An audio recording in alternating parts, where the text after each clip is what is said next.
沙尔冈人是一个古老的海洋和森林生存大师，他们不仅会沿着岛上的海岸线来抓鱼，还会带着鱼叉潜入海底寻找各种海鲜。当然，在森林中同样也是如鱼得水。沙尔冈人可以连续跋涉数天，利用自制的竹矛来捕获猎物。这个神秘的部落生活在太平洋中心的加瓦岛，此次黑森就要在这里展开冒险。而岛上的活火山在5年前才喷发过一次，这也让冒险变得更加艰难。为了迎接部落新生命的降临，致以最诚挚的祝福，黑森的任务是前往狩猎场同族人会合，并且带回一头野猪参加迎接新生命的庆典。这次旅途，他将从村庄划船向南出发，然后在海甲登陆，进入南面的原始森林，顺着河流进入岛中央，最后越过火山到达猎场。在成功登陆海甲后，黑森一头扎进了原始丛林中。寻找河流的过程中，他发现了属于古代沙尔冈族的遗迹。这些雕刻了特殊花纹的石头容器，据部落的人介绍，是战时用来盛放祭祀用品的。他们认为可以用来对敌人下咒，甚至还能召唤旋风或者海啸，这让黑森长了不少知识。随着路途的深入，天气也越发的闷热。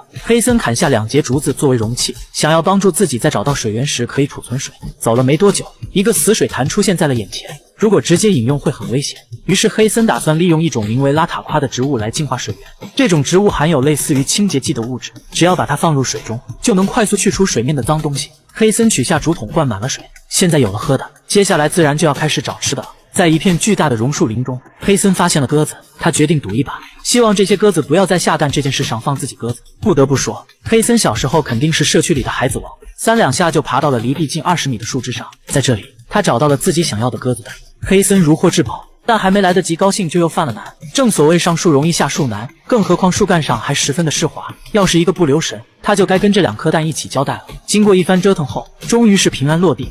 穿过海甲，黑森来到了一处海湾，看着快要暗下来的天色，他决定在这里搭建庇护所过夜。先用树皮固定树枝做成一个框架，然后在上面铺上棕榈叶当做屋顶。至于床垫，就可以用柔软的叶子铺在地上。这就是黑森今晚的住所了。趁着光线还算充足，他准备下海抓些鱼来犒劳一下自己辛苦的一天。一个木头把手，一根捡来的橡胶管，组成了黑森捕鱼的鱼叉。对于沙尔冈族人来说，这个看似简陋的鱼叉就是捕鱼利器，但对于黑森并非如此，更何况还要在水下憋气。折腾了许久，黑森才捕回了2条小鱼。接下来他需要解决的就是生活。黑森把一块小木头削尖，另一块大木头划出凹槽，然后祭出自己单身20年的手速，使劲摩擦。没一会的功夫，火星子便冒了出来，随后再把火星子放进火笼里吹上几口气，一团小小的火焰就升了起来。这下晚上的烤鱼是有着落了。夜晚，黑森坐在庇护所里吃着烤鱼，唱着歌，度过了好不惬意的一晚。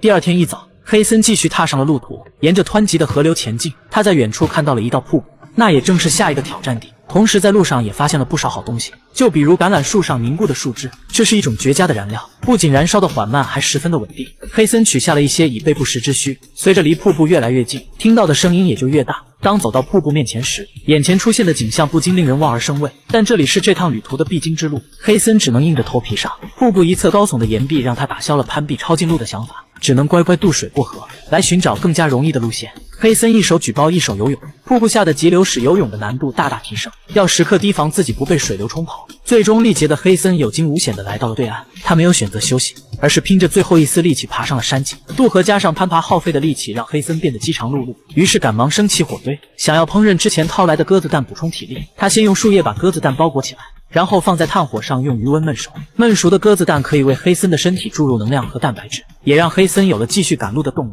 可没曾想老天爷又开始整活了，突如其来的大雨打乱了黑森的计划。本来今天是可以渡过这个湖泊前往对面火山的，但由于大雨的干扰，此时他只能寻找个藏身地过夜。眼前的大榕树就是一个天然的住所，树干里中空的环境让黑森省下了搭房子的力气，而接下来的生活更是让他挠破头皮。因为下雨，不仅天空的雨滴威胁着火种，潮湿的空气也在阻碍着生活。在经过坚持不懈的尝试后，黑森终于赶在自己双手报废之前升起了火。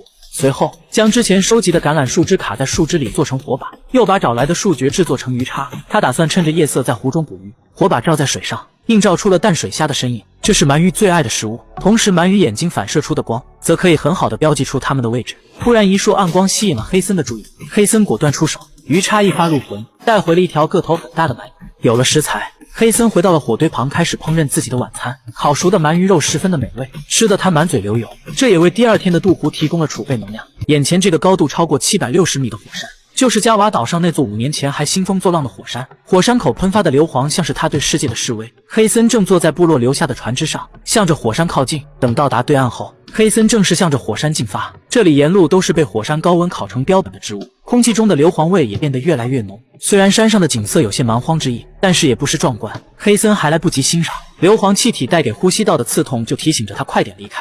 随后黑森便赶忙朝着山下赶去。当来到火山脚下，刚刚的高温加上剧烈的运动，使黑森急需补充水分。幸运的是，山下的森林里长有绿藤，黑森利用长刀砍下了一截。绿藤体内的过滤作用可以净化水源，因此这也让他有了放心的饮用水。畅饮一番后，黑森继续开始寻找狩猎的族人。他利用树枝敲击树根发出声音，以此来传递信号。很快便听到了来自族人的回应。顺着声音，黑森成功找到了族人，并与他们会合。在经过短暂的休整后，黑森就跟着族人们开始狩猎行动。他们在野猪的必经之路上挖了一个陷阱，并用棕榈叶和枯树枝加以伪装。随后族人们将兵分两路，打算合力把野猪赶到陷阱之中。经过漫长的等待，终于在花儿凋谢之前，一只路过的野猪出现在了他们的视野中。族人通过响指和手势来提醒大家进入战斗状态，准备就绪后，大家悄悄地开始接近野猪。等距离足够近时，随着一声叫喊声，众人一拥而上，合力将野猪赶进了陷阱里。之后便是一阵乱枪伺候，不明所以的猪先生就这样成了盘中餐。